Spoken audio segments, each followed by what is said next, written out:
నమస్తే టిఆర్ నిజం. నేను మీ తాళ్ళపల్లి రమేష్. నర్సంపేట నియోజకవర్గంలో పెద్ద ఆసుపత్రి పుట్టడి కష్టంలో ఉన్నది. దీన్ని అధికారులు కానీ అక్కడ ఉన్నటువంటి ప్రజాప్రతినిధులు కానీ దీన్ని ఆలోచించాల్సిన అవసరం ఉన్నది. అక్కడ ఏం జరుగుతుందంటే ఒక సర్జికల్ సిజర్స్ లేవు, సర్జరీకి సిజర్స్ లేవు అని చెప్పేసి ఆ పేపర్లలో కథనాలు వస్తూ ఉన్నాయి. దీనిపైన దృష్టి పెట్టాల్సిన అవసరం ఉన్నది. నర్సంపేట పట్టణంలో ఏర్పాటు చేసిన జిల్లా స్థాయి ఆసుపత్రి సమస్యలకు రాజ్యం వెళ్తుంది.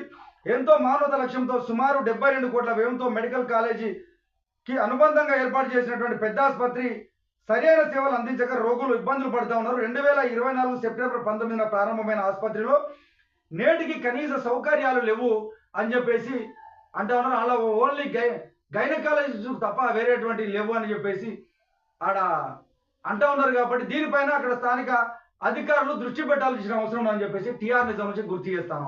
ఎందుకంటే నియోజకవర్గంలో తలమానికంగా ఉన్నటువంటి ఆసుపత్రి ఆ నియోజకవర్గ ప్రజలందరికీ ఆడ ఏ రోగం వచ్చినా కూడా పోయి అక్కడ చిత్రచికిత్స చేసుకోవడానికి ఆస్కారం ఉన్నటువంటి ఆసుపత్రి అక్కడ కనీస వసతులు లేవని చెప్పేసి పేపర్లో కథనాలు కూడా వస్తాయి. దీనిపైన అధికారులు కానీ ప్రజాప్రతినిధులు కానీ దృష్టి పెట్టి శాశ్వత పరిష్కార దిశగా అడుగులు వేయాలని చెప్పేసి టిఆర్ నిజం నుంచి కోరుకుంటా ఉన్నాం.